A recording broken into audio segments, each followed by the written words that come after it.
So they said, what are you doing here? He says, there's a man in the monastery. He's longing to meet you.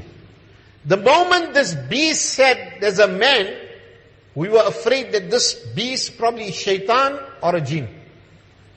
So hearing there's a man in the monastery, we quickly ran and moved to the monastery.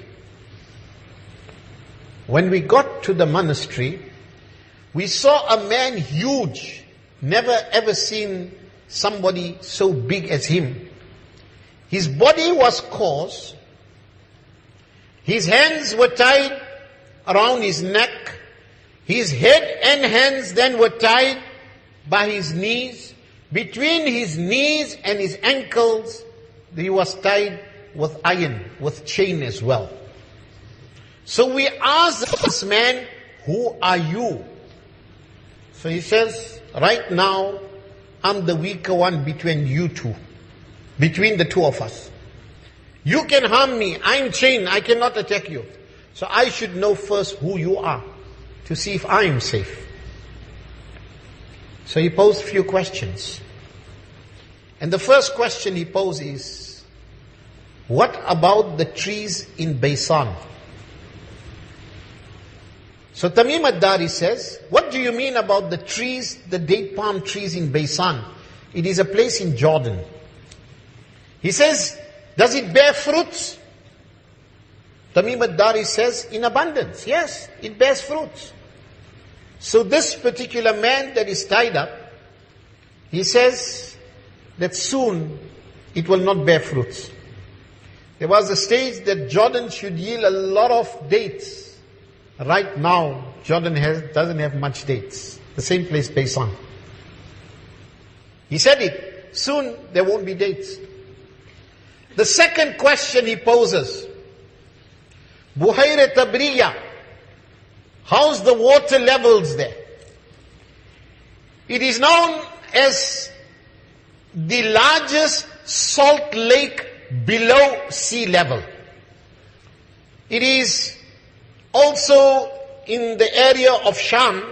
It is about 209 to 215 meters below sea level.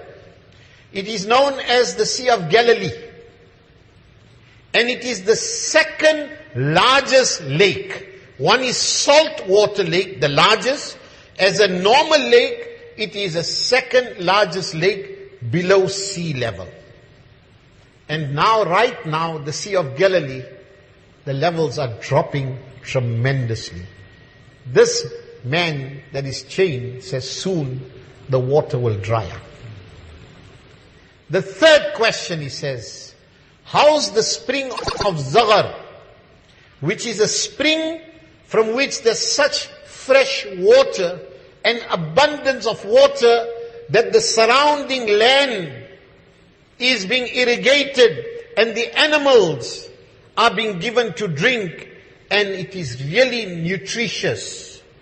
And this today's times, it's in Israel. They said that this particular spring will also dry up.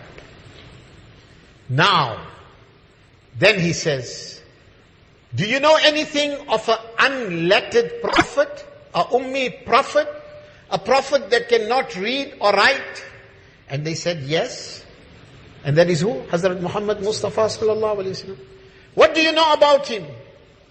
He left Makkah, he's in Yathrib, which is Medina.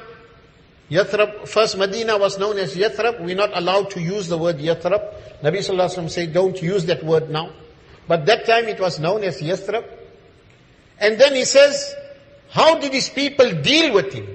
They said his people drove him out. And he says, then what happened? He says that they went into battles, he won the battles, he captured many of them, and many of his own, the Arabs, had accepted Islam.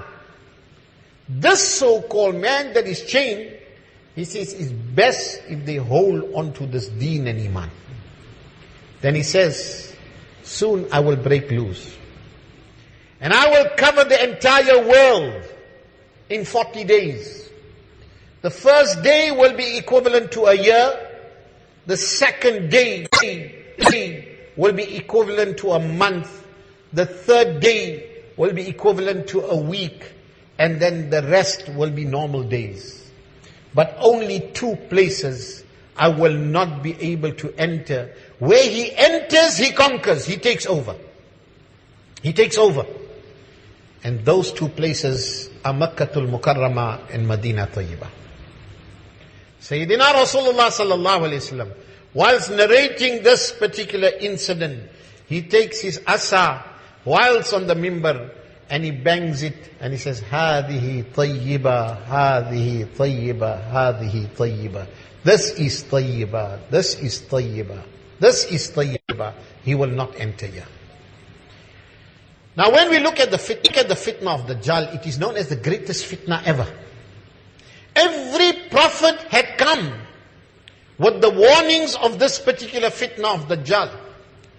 Hazrat Nuh alayhi salam warned his people of the fitna of Dajjal.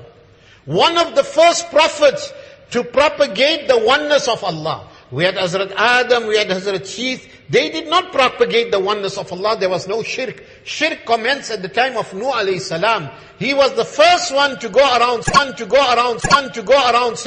قُولُوا لَا إِلَهَ إِلَّا اللَّهُ تُفْلِحُوا. Say that there is none worthy of worship except Allah. You will be successful.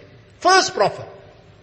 Already he started warning people about the coming of Dajjal. That is when Sayyidina Rasulullah sallallahu alayhi wa sallam made mention, Ana akhirul anbiya. I am the last prophet. And he's saying, La mahal. That means there's no way out. Dajjal is going to come amongst my people. Dajjal is going to come amongst my people. That hadith of Tamim ad-Dari was Dajjal was chained. Dajjal was chained. In that hadith, Rasulullah sallallahu alaihi wasallam then said, he will come from the sea of Yemen. Then he said, he will come from the sea of Sham. Then he pointed to the east. No, he will come from the east. Which is the east? Before we go there, 3 months before the emergence of the